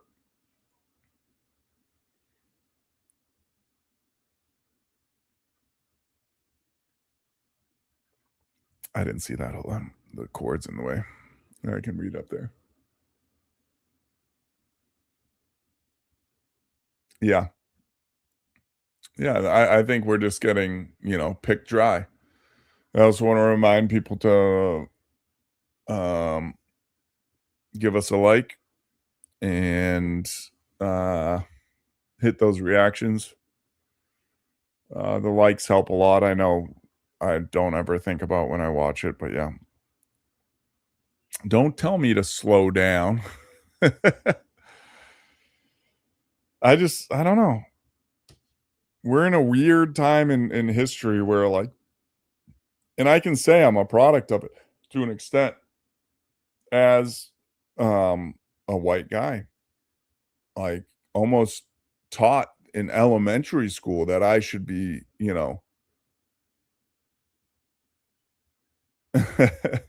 that I should be sorry and that I am in the wrong and that, white people were evil and did horrible things. And it's like they I don't want to sound that way. I don't. But it's true.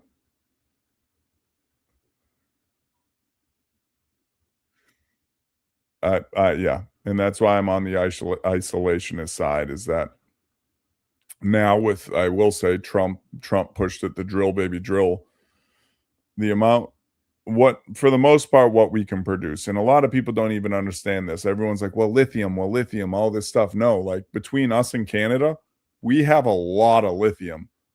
The biggest thing is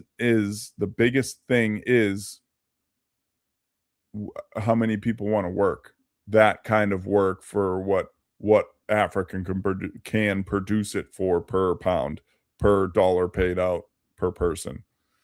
It's not as much, but that also goes into the thing that I always talk about as well. Yeah, later, Jay. The thing I always go into is, okay, you need to bring the price up a little, especially if it's a domestic good, right? It's built, made here. Sure you can.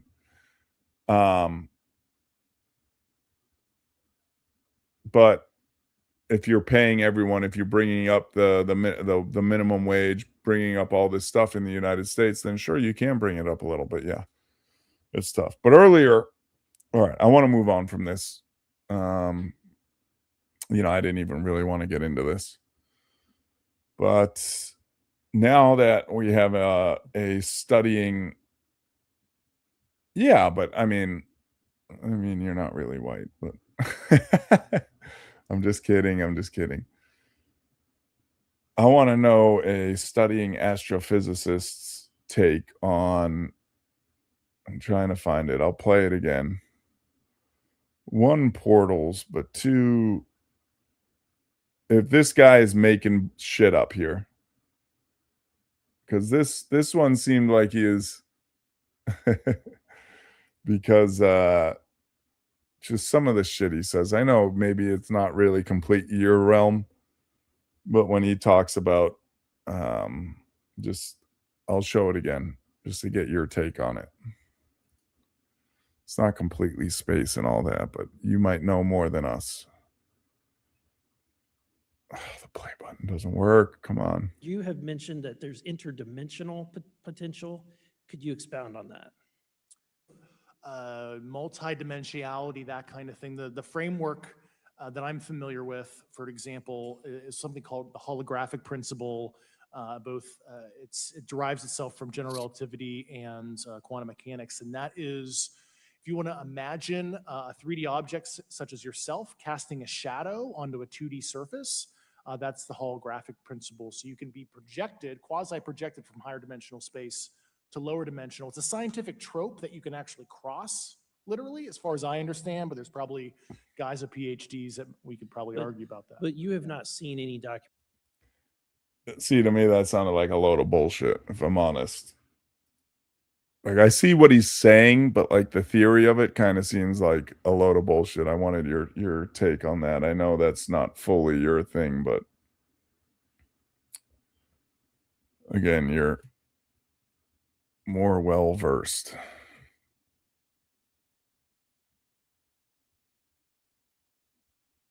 Trying to see if I have anything else.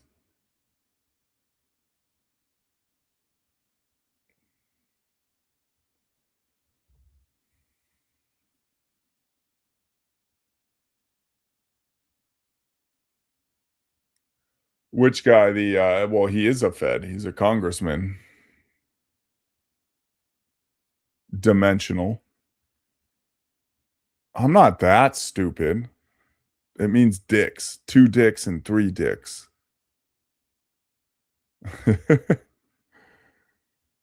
And we got a strike. Sorry.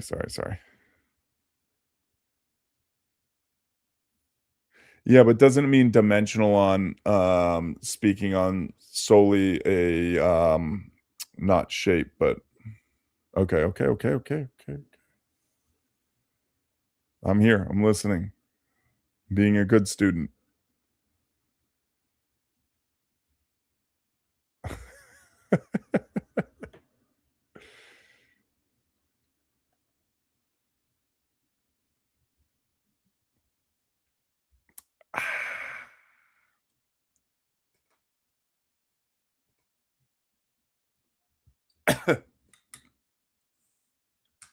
See, I'm all for talking to someone who knows more than me. I'm honestly like, forgive the pause in a second. I'm pouring a beer.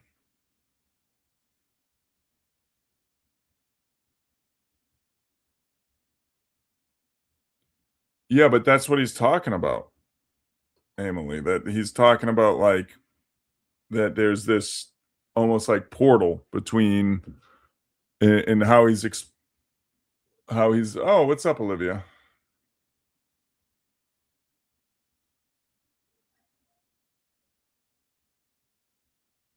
Oh, I get that too. Yeah. But from what I understand is he's explaining on how something is getting from one dimension to another.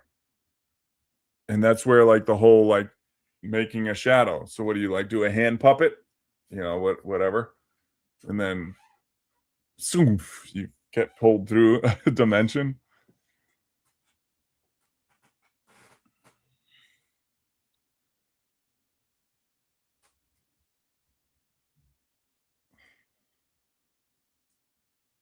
But do you believe in like the theory that like the next dimension is like right here and that there's all these layered dimensions? In that, so for me, I'll talk on this. For me, I think ghosts or whatever could possibly be just an echo that we're hearing from another dimension or another time. Whether it's dimensions, whether dimensions and times are all stacked on top of each other. Like what if, one dimension is this way and times are all stacked on top of each other this way, but it's all like paper thin in reality. So like a haunting, like they talk about like residual hauntings and stuff. What if that's just like an echo that you're just, but for some reason you're picking up of the past? It's not a ghost. It's not nothing. You just connect to that paper thin veil of something that happened in the past. Yeah.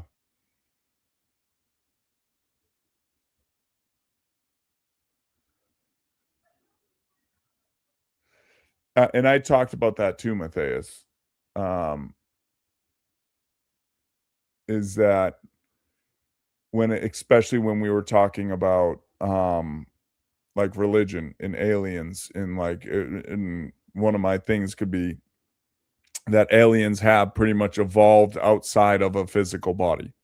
Like they're so far evolved that they realize we don't need a physical body anymore. We can just be an energy being.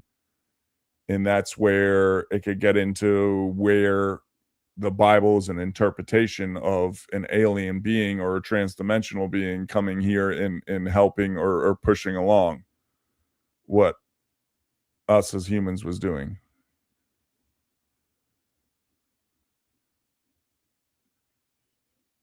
Yeah, I think.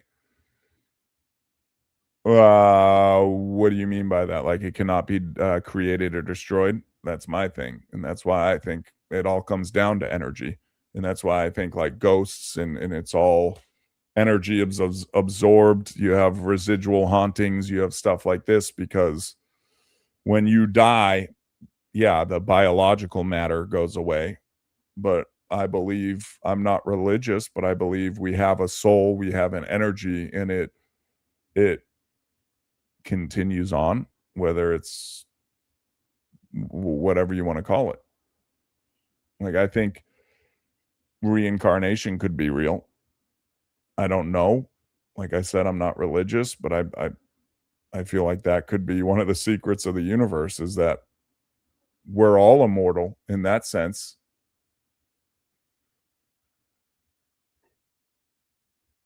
Whoa, big words there. Big words. Slow it down.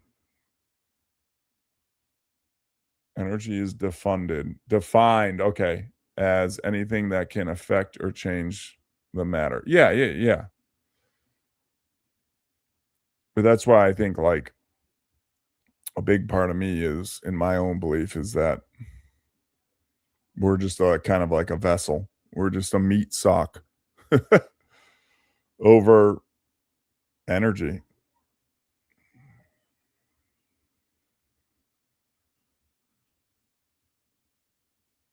Yeah, like, turning to carbon and oxidation and other things, but that energy is there, right? Like whether it's in the carbohydrates and then it's burnt and turned into heat and released in smoke, but the energy never goes away, right? Like it's always there in some aspect. It's turned into carbon and it's turned into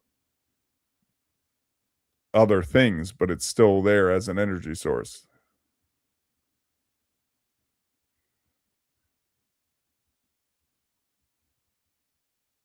Well, yeah, that goes into like, water, right?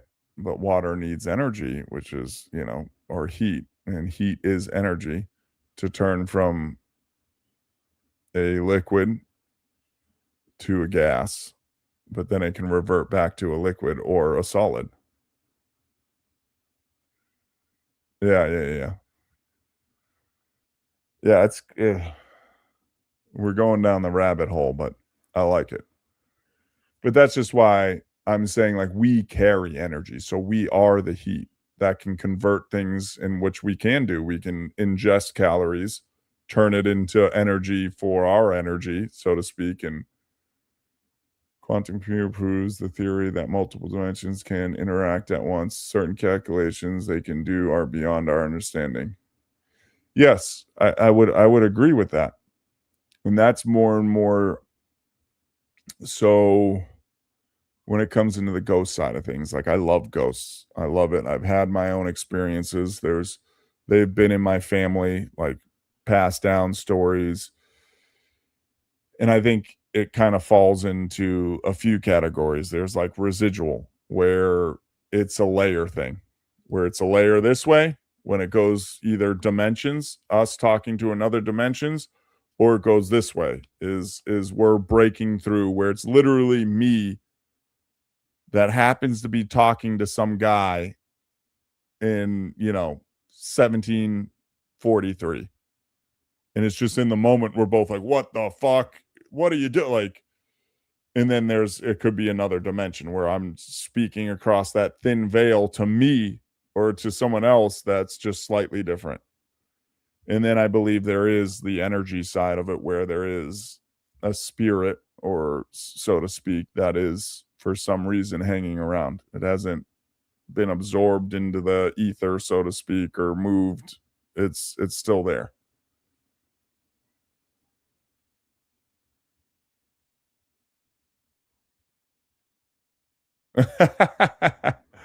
No. You're good.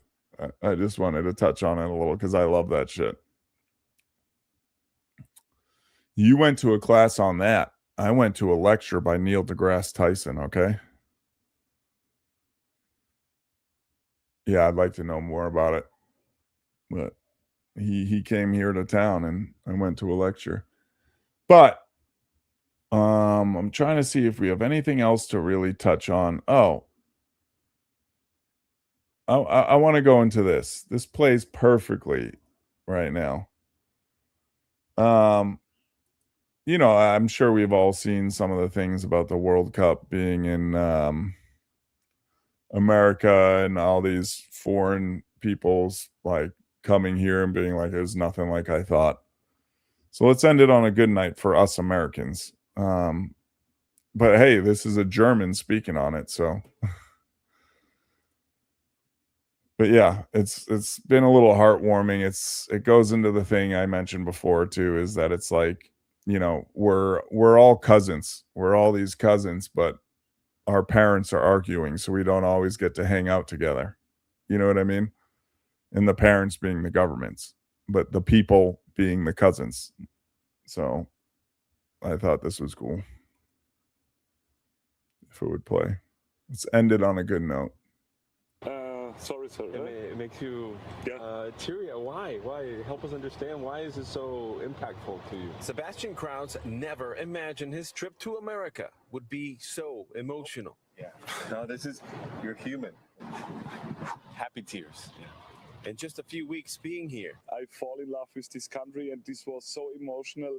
I even cried in the stadium. It's a huge departure from what he was expecting. I hate that. to Oh, follow it's the German Boston. soccer team Of in course. its World Cup run. To be honest, I was a bit scared or had the fear to travel to the United States. News about shootings and criminals and that the country is not safe. Bob takes us home. It's great.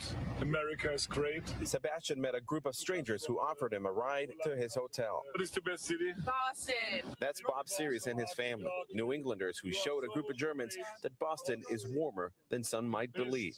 Boston's the best. Enjoy your time in the U.S. To me, I watched the video by myself maybe 40 times. I had tears in my eyes. Sebastian was more upset about the prospect of leaving America than Germany being eliminated from the tournament. That kindness he experienced is also what many locals and transplants have lived as well. I loved living here. I thought the people were always so kind. People here are very polite. The World Cup just made it easier for folks to see. I certainly talk to a lot more strangers than I normally do. And you think it's because of the World Cup? I do. Americans are not rude, Germans are not rude. If we are together, we can achieve great things. Sebastian's going to be sticking around for a little longer. He's going to spend the 4th of July in Washington, D.C.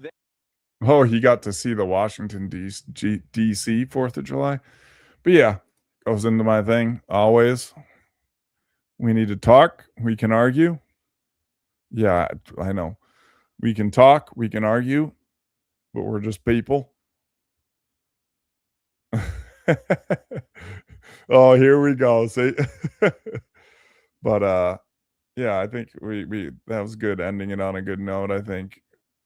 And I think it always happens. I think it's just we're in America right now. I'm sure Germans and Argentinians and the Spanish and aren't getting this same media, obviously, but I think it always happens. I had a cousin go to Brazil for the World Cup, and he said it was the most incredible experience of his life. Oh, yeah. Matthias can be sassy sometimes. He can argue. I've seen him go off. But we all can. And normally in being in Matthias's corner is that he's not like, I mean, I guess he can be rude, but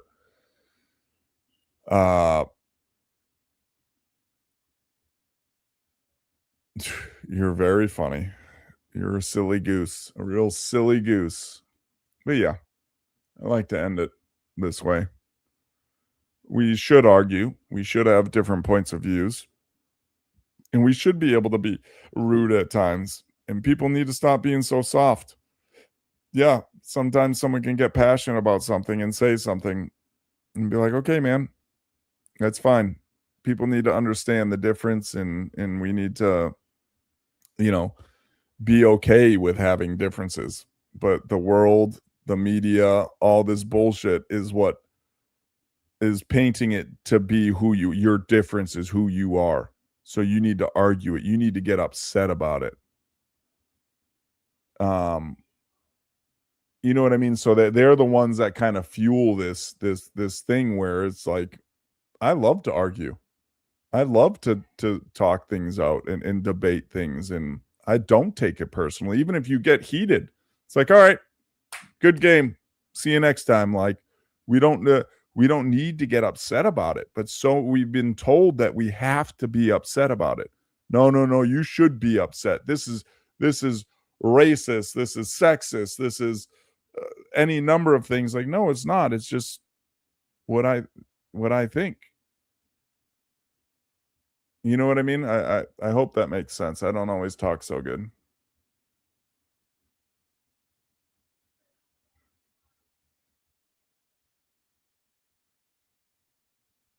Yeah, and that's my thing, Matthias, and also like rudeness is a social construction. Yes, because that goes into what both of you just said. Matthias is saying like I'm direct, but a lot of things, there's this thing you're taught, and especially when in times of struggle and everything, is no, he's being, or he, she, they don't like you, they're being rude, they're being condescending. No, I'm just saying how I feel. You're the one taking it that way, and a lot of people don't. And I think a lot of that is gets hidden behind text and gets hidden behind online, like trolls and stuff. Because when you talk to someone in person, yeah, they could write something out and you're like, oh, well, that seems harsh. But like when you're seeing the person and you're in a verbal face-to-face argument, you see they're not being malicious. They're not looking at you and saying, yeah, blah, blah, blah. No, they're just saying something and you're interpreting it that way. And that's where I think the guiding, the blinders have put on us is to be like, oh no, they're not just talking to you. That is racism. That is sexism. That is some label that they put on it. No, it's not. That's just someone's belief. Don't get upset about it.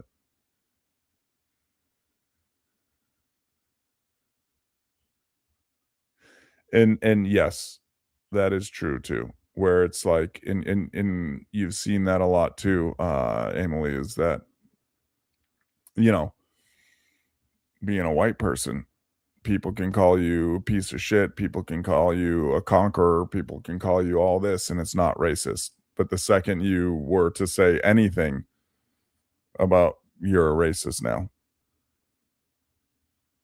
You know what I mean? Like, it's a double-edged sword. But I did all right. I was solo. I was trying to kind of run it along here. I'm happy you guys showed up and were talking to me. That helps a lot. I usually have Jay to argue with and talk to, and you guys too, but I appreciate you guys. Jay will be back Friday, so we'll do our regular Friday. He's traveling, he's driving home. He was here with me, so he had a 12-hour ride, but they broke it up. They stopped they stopped for the, as I'm burping again. They stopped for the night a few hours away. Yeah.